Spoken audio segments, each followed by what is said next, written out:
Yeah, we try not to do only market data because I think that if they're in the mode to buy or sell, they care. But what about those 7 years in between on average people move? Well, I think it's even 5 years now, but still, how do I say relevant in their life for the next 5 years before they buy or sell so that they reach out to me when it's time? And so for us, it's, on our consumer stuff, it's very localized. Here, yes, there maybe is a little bit of real estate.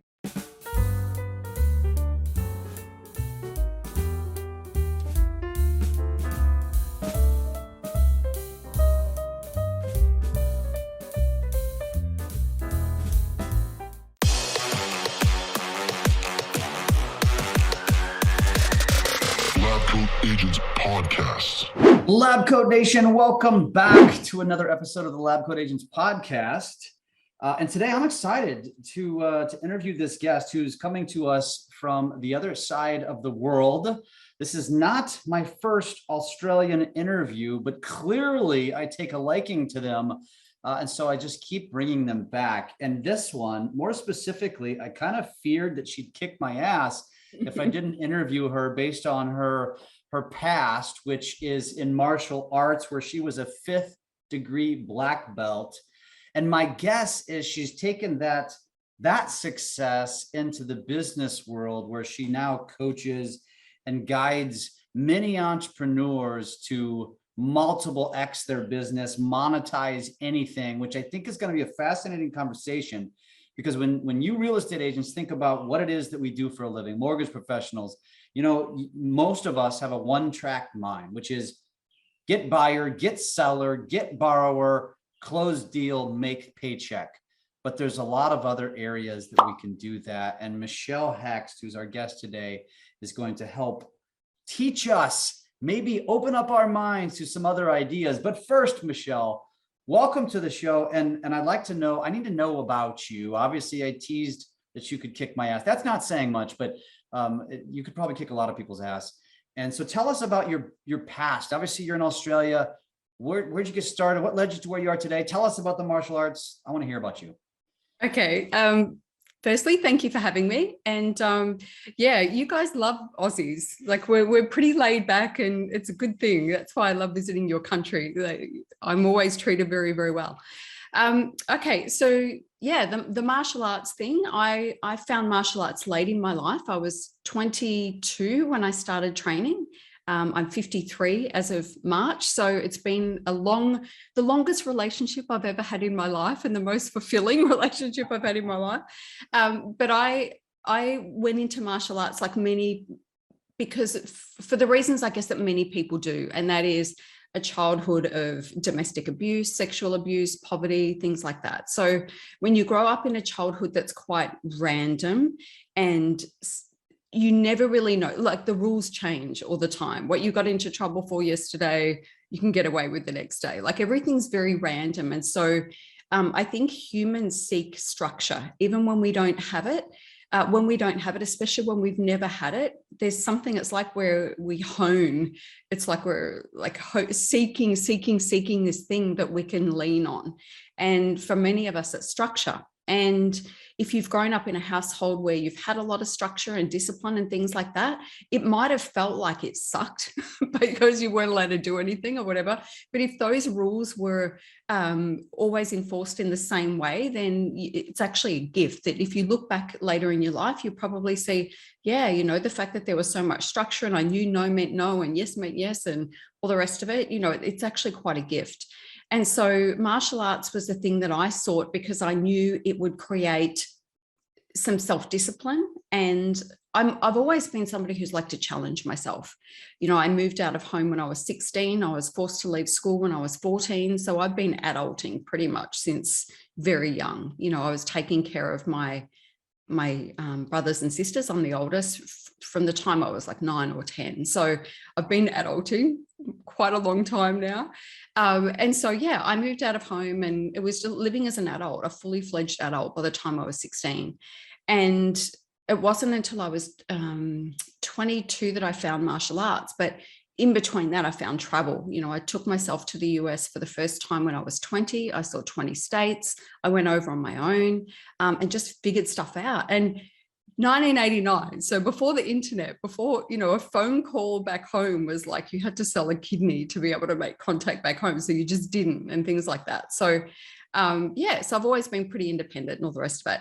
And when I fell into the martial art of Taekwondo, it was like the angels started singing. Everything was so structured. The style that I learned, just like most forms of Taekwondo, that there's a grading on this date, and they give you a piece of paper, and it's like, these are the things that you need to be good at and complete in order to like tick the box on that grading and receive your next belt. And for me, that was just perfection. It's like, I can do that. If I know what I've got to do, I can fully throw myself into this thing. And so, that began the love affair of Taekwondo. And in my 20s, my first lesson, I got my uniform and I went home, and I don't think I took it off for 3 days. I just wanted to walk around in my dobok. And so that gave me so much. That became my life and my business. My first business was martial arts schools. I just found that I was very good at being able to get the most out of people.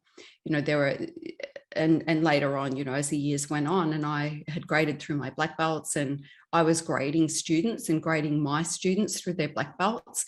And that's quite a test, because people freak out when they get to their red belt and black belt is on the horizon, and they start to tell themselves that they can't do it, or they're not good enough, or they never really thought they were going to get there. And so they hit a wall of self-imposed limitations.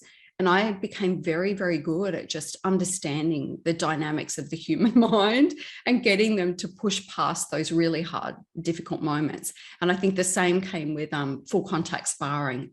People either love it, like me, or it scares them. And so being able to help people navigate that fear and come out the other side of it, so rewarding. And so, the coaching that I did within martial arts is the foundation of everything that I continue to do. When you know how human beings, what resistance looks like and what fear looks like, and you can help people find the path forward, I think you can do that in anything. And I just happen to have a pretty savvy business mind as well. So the two go really well together. I love it. And one thing you didn't mention, and I didn't mention, was that you are in the Australasian Martial Arts Hall of Fame, which is, I'm standing and applauding you right now. But you, from a business perspective, you owned martial arts schools, online fitness businesses.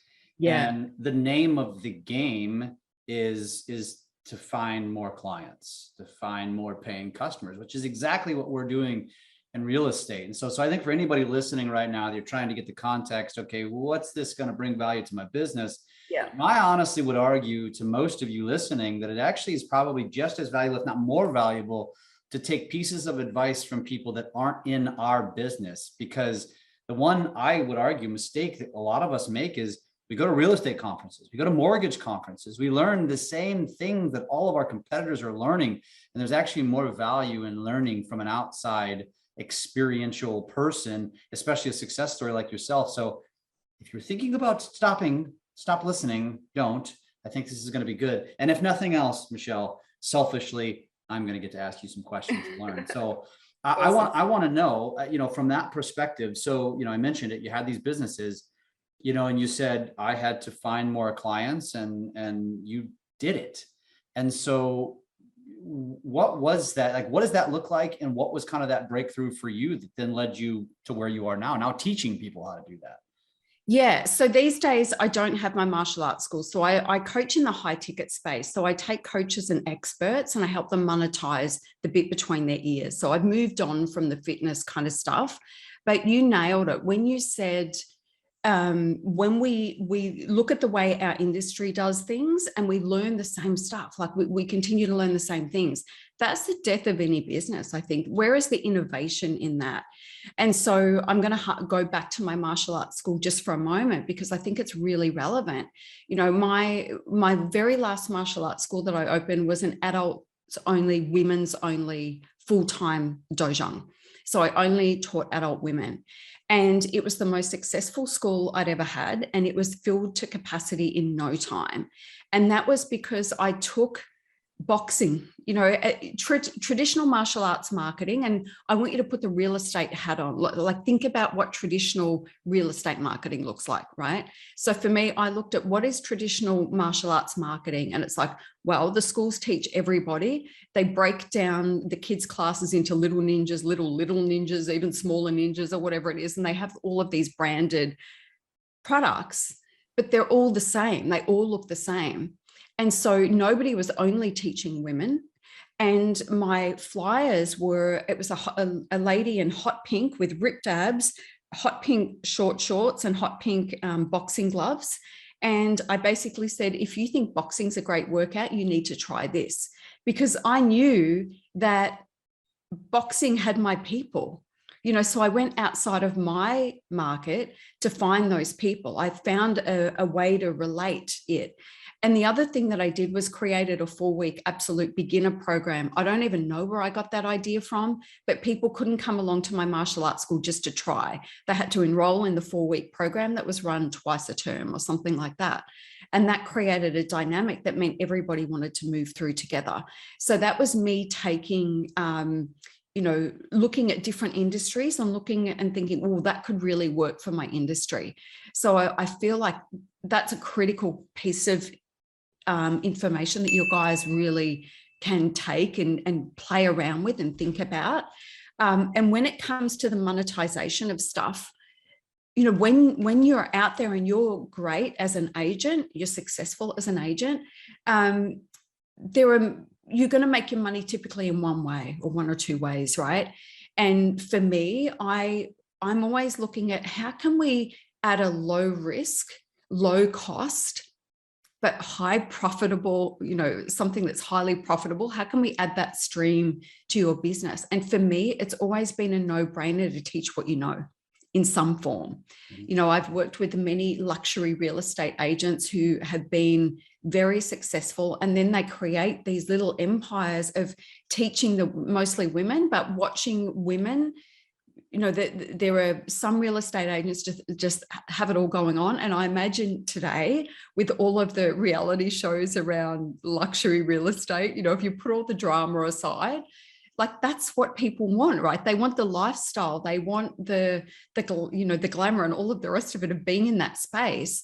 And so I help people develop those personal brands and then monetize it, because the successful people in any industry have a lot of eyes on them. And there are people that want to pick their brain. And if you've got people wanting to pick your brain or they're paying attention, then you have something that you can monetize. And so I help people unpack that and create an offer. And in this space, the thing that I love to do is, super high-end one-on-one packages and masterminds, like creating ongoing recurring revenue at a high level for people who want to rub shoulders with you and to figure out how they can do what you're doing. They just need to pay for that. Of course, yeah. Well, so let's talk a little bit about that. Let me challenge you with some questions. So based on what you're describing and how you coach and guide and lead people, if let me give you a couple of examples, because I think we're talking, obviously there's the traditional real estate agent that really has either they're newer to the business and they really just need to focus on, feeding the coffer and making paychecks, right? Then there's the agent who might be aspiring to grow a team and do other things and create ancillary revenue streams. And then there's the person that's already there. And maybe they haven't just monetized it yet, but let's start with one and move up to each level. So let's start with just the real estate agent who's just selling real estate, maybe new to the business. How would you coach that person? What's something you think you could teach them that would help them take their business up a notch or 10? Yeah, for me, it would be develop a personal brand that's really appealing to people, that is built on authenticity, because how you start and how you do the small things at the very beginning is going to set the foundation for how you do things in step 3 when you're there, right? You want to get to step 3 by being a true reflection of who you are, building a personal brand around that, and then establishing relationships. I feel like customer service in many industries has really fallen by the wayside. And if you can build relationships with people that are long-term, so that even if somebody says no right now, they're filing you away. And then I believe that there's so much power in follow-up. So I would get really clear at, like, who are you? What do you stand for? And how can you stand out? Like, why would people say yes to you over, you know, the person standing left or right of you? Figure out what makes you unique and build a personal brand around that. So when I say build a personal brand around that, make yourself memorable. Make people go away from whatever interaction you have with them where they feel like, that person's such a great person. When I'm ready to do business, that's going to be the person that I call. So plant seeds everywhere you go, because they will, you know, down the track, they're going to bear fruit. And every rejection, every no, you know, don't let that damage your self-esteem and pull you up short. You know, make sure that you just, you know, remember the old Colonel Sanders story, you know, with his KFC recipe. It took him over 1,000 no's before he got a yes. Just remember that your yes is not very far away. You know, if you keep doing it, if you keep showing up with integrity, if you keep, you know, building relationships properly, and you don't see people as a meal ticket, if you see each individual as a human being and you treat them that way, that will serve you really, really well. So if I am said real estate agent, and okay, I hear what you're saying and I need to find that value. And let's just say I've been in the business, you know, a year-ish. And I don't know, I've only done a handful of transactions. They've been friends and family. I'm still trying to identify what I stand for. How can you help me find that? Like, is there an exercise that we would do? Like, if somebody's struggling to say, and I say this, Michelle, from personal experience, and by personal experience, I mean, I was 15, 16 years in my business, which I'm in mortgage. And I got challenged by, I'm a leader in the mortgage space. And I got challenged by my leader, it was about 6 years ago.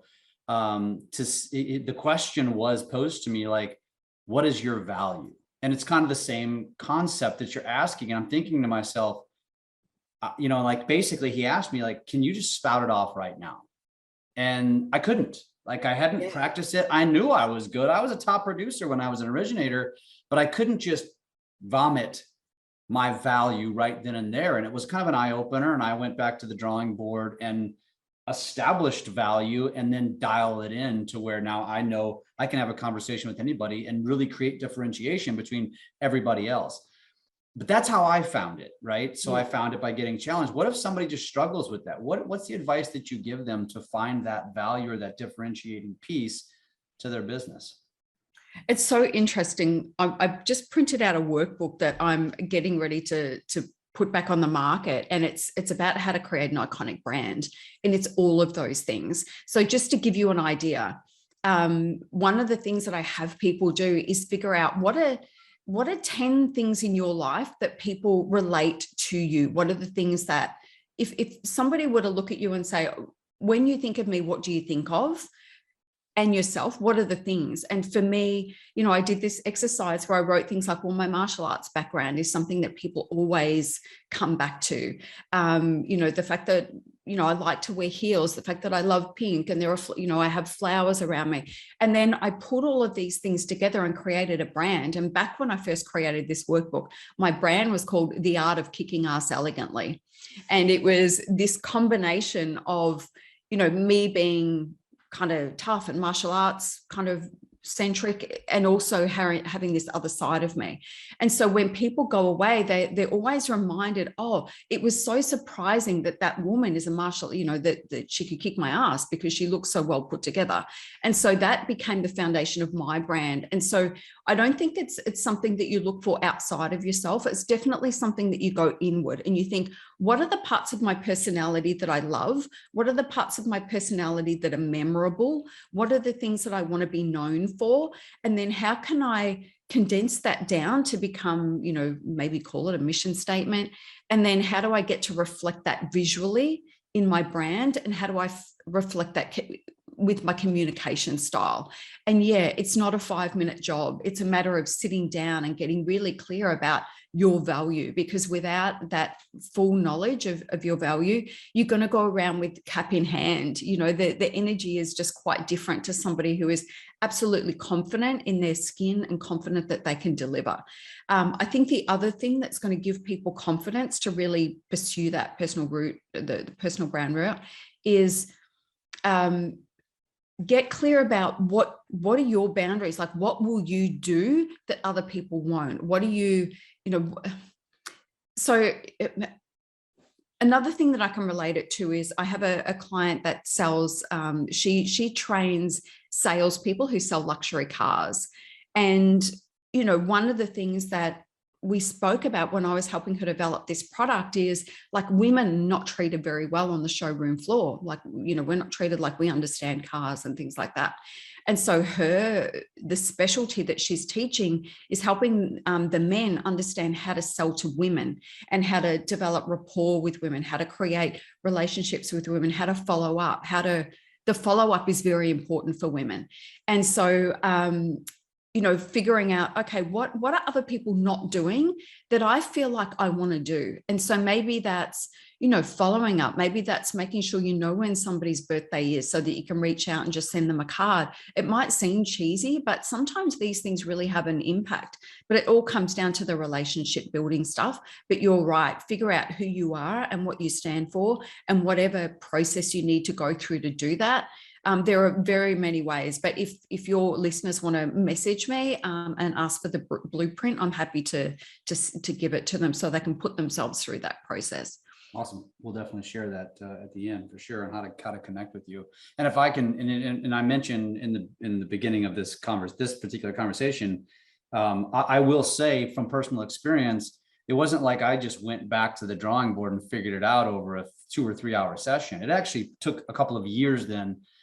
For me, because it ended up being a development of value propositions that I kind of stumbled upon, but that was part of it. Because I was seeking it, I ended up finding it and ended up focusing on that. And then voila, I created said value. But a lot of it is like you mentioned, some of it's just soul searching, figuring out who am I? What can I do different? What can I do better? How do I want to be different? But in my opinion, especially in the real estate space, there's so much content and there's so much out there in the world that a lot of it, sometimes you don't have to recreate the wheel. I mean, yeah. You can find what somebody's doing in another market and say, man, I've not seen this in my market. I'm going to take this and run with it. It's going to become my value. So I think there's a number of ways I'm not the teacher of this. I just have some personal experience. I wanted to add that thought. Yeah, I think that's valuable for sure. So let's take it to the next level. So now we've got a little bit more experienced real estate agent who is like, okay, I've got a good business, but I can feel that I just don't know that I want to do this forever. I'm burning out a little bit, and I'd like to find some other streams of revenue, other areas of my world to monetize. What kind of advice would you give to that person? Yeah, so I'd have a look at where does your greatest success lie? So what is the component of your business that you feel like is very effortless? And so maybe it's attracting leads. Maybe it's, closing the sale. Maybe it's the sales, your unique sales technique. Maybe it's in building those relationships. Maybe, have a think about what would you, if you were to look at what makes you successful? Like what is the thing that you do probably better than anybody else, that feels effortless, that other people don't do as well as you, and all of the rest of it? And think about what is that component. People get a little bit overwhelmed when they try to condense, like teach every single thing that they know. Find an element that can be a standalone offer, because again, we don't want to be lost in the masses. Like you said, there's so much information out there. It's very easy to get lost. So figure out, the one thing, and then dial that up. So if it's lead generation, for example, you're like, leads are never a problem for me. Like, I always have enough leads, and, leads are the lifeblood of any business, right? And so you can teach that in the form of, a group coaching program or a digital course or something like that. And you just want to teach people. So what we do, how we break it down is we look at, okay, so what is the outcome that you want to deliver? And let's just use lead generation as a good example. So how to generate X amount of leads in your real estate business or in your mortgage business every month, for example. So that's the outcome. That's the promise that you're going to make. Then you want to unpack, well, how do I do that? Like, what are the steps that are going to help me to deliver that? So the first one might be, well, the first thing that I do is blah, blah, blah. So that's your first step. And then you just build out the steps. And then before you know it, you've got your framework. And then that's when we need to layer the marketing over the top of it, build out the content and all the rest of it. But content creation these days, like the rule of thumb, probably always has been, other than the early internet days, is less is more. People want enough information to be able to go and take the action to get the result. They don't want to know every single thought that you have in your head put down on paper, and they have to, wade through hours and hours of content. What's the fastest way that you can get people that result? And then just unpack it in 4 steps, 7 steps, whatever it is, and then go about building that. I love that. So which kind of led into the next level, which is, okay, I'm dialed into my value. I've even, I've got a handful of people in a coaching platform, but how do I take it next level? How do I go from, as you say, I think it was a 5K month to a 20K month plus? In a platform like that? How do you guide someone to get to those levels? Yeah. So for me, it's like, we're talking about the rock stars in the industry, right? And they've got eyes on them, and people know they're successful and established and all the rest of it. My favorite product for people like that is the mastermind. So something like a 6 or a 12-month mastermind, or you can call it a mentorship if you wanted to. And that's where you create a framework over the course of 6 or 12 months where you get to teach them what you know. A great example is a mentorship that I run, and it's over 6 months, and there are 6 like focuses, 1 focus every single month. But essentially, it is over 6 months. I'm going to teach you everything that I know, and I'm going to make sure that you implement it. And so it's a lot less about creating lessons for people than it is about just giving them exposure to you. So you might do a couple, 1 or even a couple of live calls every single month that are group, so everybody gets to come together, so that you're not having to do the one-on-one thing. You get to leverage your time, but it would be, again, you would brand it. So it would be something like, the 7-figure real estate mogul mastermind or something like that. I'll just pull that out of my butt. So you get creative and think about what it would be for you, but you brand it. You develop, again, that similar framework that we spoke about before, but it's more encompassing. It's a bigger goal, and then you lead people through that. And it's so easy to create multiple 7-figure, another multiple, 6-figure revenue stream just through that alone, through what's between your ears and a Zoom call and a group of people that are willing to pay for it. I love that. And so, what does that look like? So for somebody, you make it sound kind of simplistic. You make it sound very easy. It can't be that easy. It really is. And I'm glad you said that, because for me, the masterminds and things like that are the easiest things I ever run, because the people at that level, the people that are investing at that level, they don't want 101. They don't want to use you as Google. They want the high level stuff. And what they're really paying for is to be in your orbit, to be able to have access to you. So the structure of the content is important. You want to lead them on a path, right? You want to say, okay, so in month 1, what we're going to do is figure out, your personal brand. Like, who are you? How are you going to show up? These are the things that I learned. Here are the steps. What questions do you have? And so the value isn't in you delivering a 1 lesson and saying, this is what we're focusing on this month. The value is going to be in the support that you give them as they implement it, because humans and resistance mean that they're going to freak themselves out and they're not going to do the work because it's hard. You know what I mean? And so your job is to be there in your forum, whatever that looks like for you, and on those calls, just keeping people moving forward. But the people that are investing at that level, they're very self-directed, they're very ambitious, and so they're going to soak up anything that you have to say, and they're going to do the work.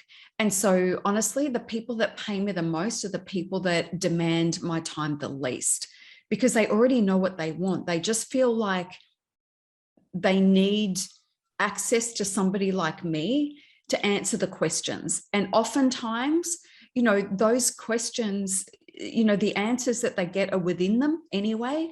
But they just want to have somebody validate it. Yeah. You know, I've got a client, I spoke with her yesterday afternoon. The 5K formula is, you know, the $5,000 package. And I have my client selling 3 or 4 of those a month in the early days. But she was selling her $5,000 package. And a month ago, she sold an $85,000 paid in full US dollar upfront package. Yeah. And she's an e-commerce coach. And I asked her, I said, okay, so we need to unpack this. So I guided her around boundaries and things like that. And so one of the things that she said is, I said, okay, so what was the difference between you selling a $5,000 product and an $85,000 product? Let's just figure out why you did this, because you now have an $85,000 product. Like, this isn't a one-time thing. This is an $85,000 product. And so what we developed was things like boundaries. So for her, if she was going to charge $25,000 for it. So the boundary was, we don't undercharge for this. Another boundary was, this doesn't mean you have me 24/7. Here are my set hours, and this is when you can access me. And so having those really strong boundaries in place, and it was a less is more approach, rather than feeling like she has to sell, like, you know, give her firstborn child to the client because the client invested. And so her ability to say, it's just this, meant that she felt like she wasn't going to sacrifice a lot to be able to say yes to that client. So the client was like, no problem, 85,000. And when we were speaking last night, I said, how is it going? And she said, great.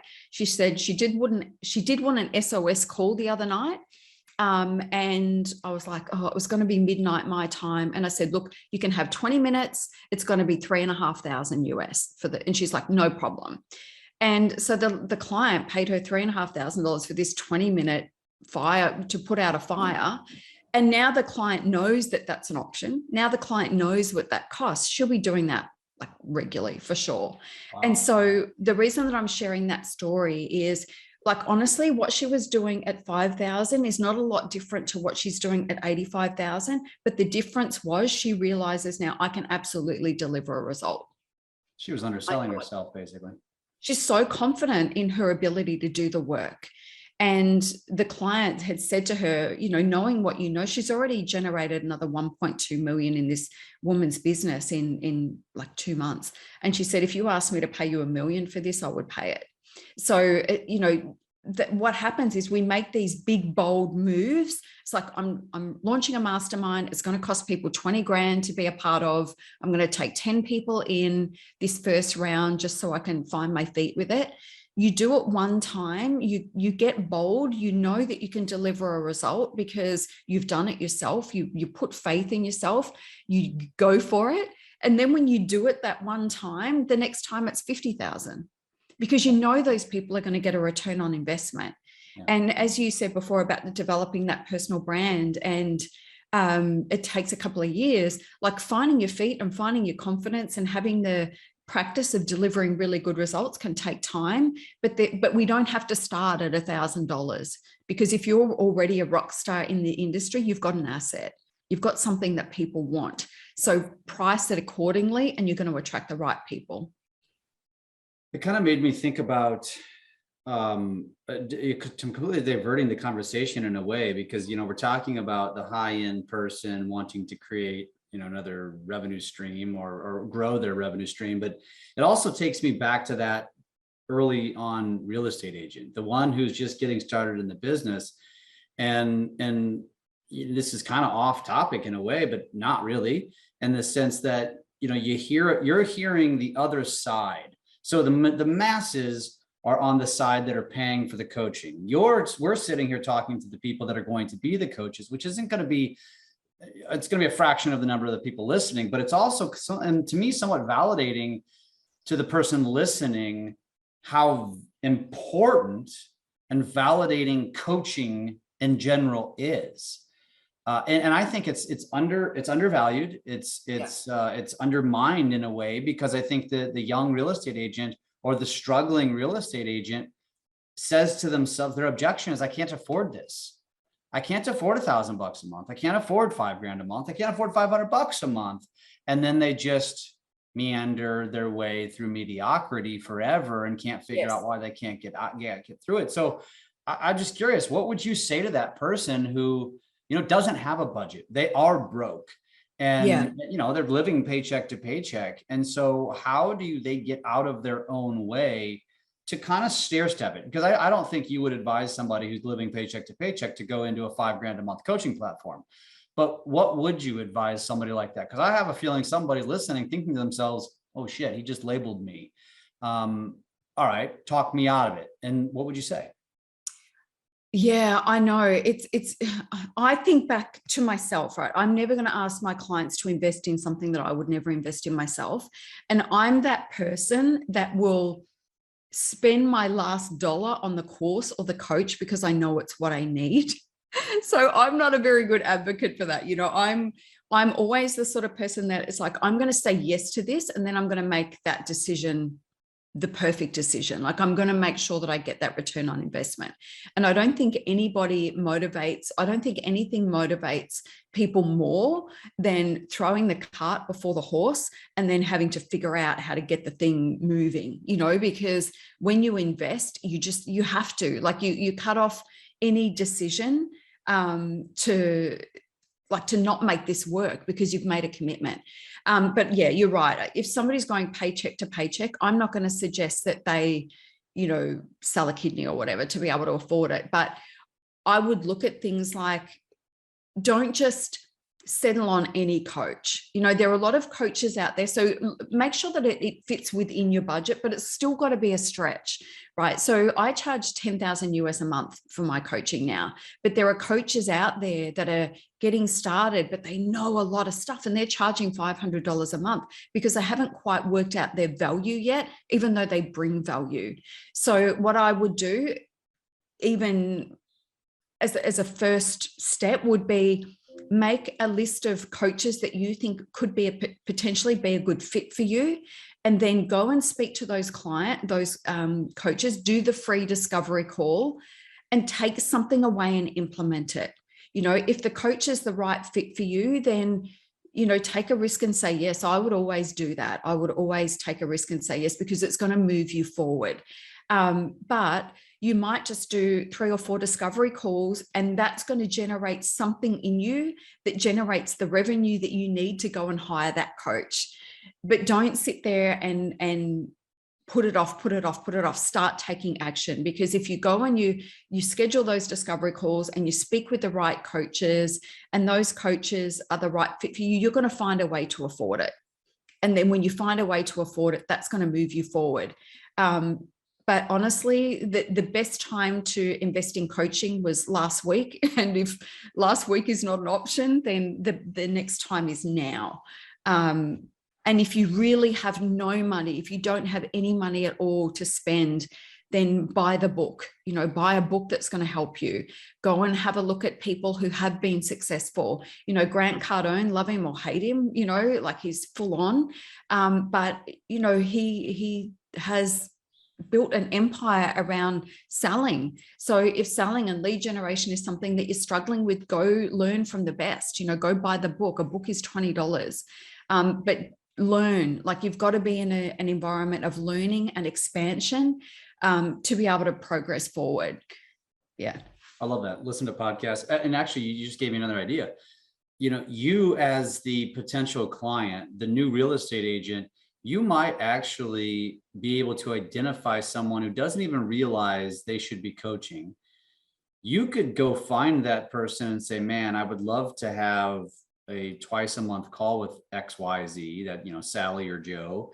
And you know what? It's a hard ask to say, well, you set the time aside because they might be a busy real estate agent. So maybe here's an idea: suggest to somebody who's not even coaching, hey, I'd love for you to coach me, but I'm not going to ask you to do it for free. Would you do 2 calls a month with me for $500 a month? And now you make a suggestion, you're getting a steal, but to the person coaching you, that's great because they never thought about coaching before. Maybe I just came up with something for all of you newbies out there. Go find those people that are crushing it in business that you could learn from, offer to pay them so that you don't just steal their time. And all of a sudden you might be onto something. And then now both of you just created something. You're going to grow your business and they're going to potentially start a coaching business, and win-win, right? Yeah, that's it. And you've just got to get creative, but set the intention, be really strong and intentional about this desire to have somebody to help you get there faster. Learn from somebody who's already done what you've done. And people underestimate books. Back when I didn't have the money for things, I was getting all of my information from books. Mm-hmm. But the difference is you read it and you move on, or you implement it. Mm-hmm. You do the work that is set out in the chapters, and you make sure that you treat it like a coaching product. And if you do that, you're going to get somewhere. Love it. And if you're not a reader like me, and I want to be a reader, I just don't make the time for it, but I do make the time to listen because I'm a runner. I can't read while I'm running, but I can listen while I'm running. Yes. Or I bike and I can listen. And so I listen to podcasts. I'll buy the audio books, and there's really no excuse. I think you're right. I think what differentiates some of the best from the rest is those that make the time to consume and educate and learn. And I think that's powerful. Not just books, but also other humans. You are the sum of the people you spend the most time with. That's not cliche. That's factual. I've lived it. I know a lot of people that have, and it's powerful. So, Michelle, this has been great. It's been awesome to hang out with you. What would be some parting advice that you would give to our audience? I think it would be to ask yourself, like, what do you want? Like, what do you really want? What's the vision that you have for this? Like, you moved into this industry because for a reason, right? There was a desire that you had for this to fulfill something for you, whether it's status, whether it's financial reward, whether it's, security for your life, or whatever it is. Like, there's a reason that you got into it, and there was an ultimate vision. Be honest with yourself about what that is and be okay with it.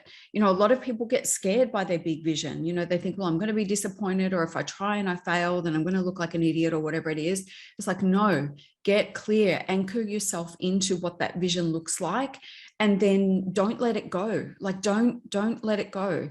Adjust how you go about achieving it, but set it in stone. Things like, I've got a vision board there. I've got a vision board there. I've got, I set intentions and write my goals every day and things like that. It's like, we've got to maintain the same sort of pressure on ourselves that helped us create the vision in the first place. Do you know what I mean? So it's like, okay, I'm going into real estate because I've been watching Selling Sunset, for example, and I want to be that person. Well, you can be that person. There is no reason why you can't be that person. You've got the same going for you that everybody else has. Like, everybody starts from nothing. And if you are defeated before you start, don't bother, because any industry where you're, making money is your responsibility, as opposed to just going and getting a paycheck every week. Fully understand that the buck stops with you, and you get to find a way to do this creatively in a way that you love it and enjoy it, and you make your dreams happen, or you get to live in fear and let fear rule your decisions, and disappointment rule your decisions, and be the flavor of your life. We don't want that. We want to set the vision, and then we want to maintain the pressure, that the positive pressure around that. It's like, when you set a goal and you see the vision, it's possible for you. Don't let yourself off the hook.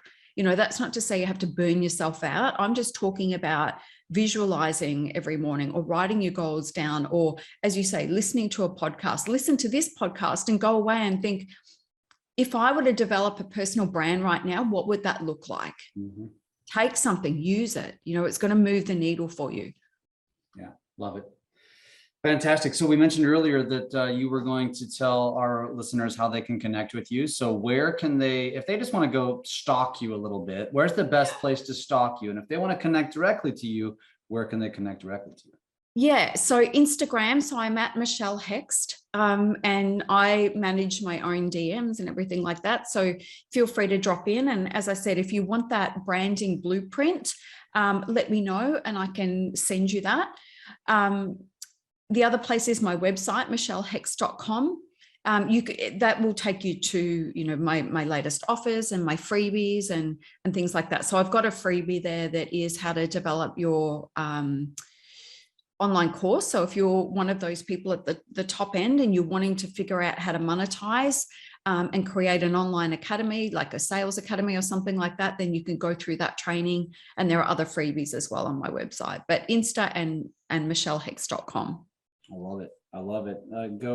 I just realized I'm already following you. So we're there. We're already friends and we didn't even know it. I don't know if you're following me, but I'm following you. Well, I'm about to as soon as I get on. that was kind of my, subliminal reminder to you. Awesome. Michelle, this has been fantastic. It's always great to connect with new people. I hope to stay in touch, and I hope some of our listeners gain a lot from this. If nothing else, we spark some ideas. And if they are high level, I think, and I think, again, you mentioned you work specifically with high level people. I think you're talking to a high level coach right here that is if you're charging 10K a month, you must be helping people yield much greater than that result. So that's a testament to that. So awesome to meet you. Awesome to connect with you. Have safe travels when you come over here. And you visit the slums of the United States. That's an inside joke. Enjoy yourself, stay in touch, and I hope we cross paths again. Thank you. Likewise.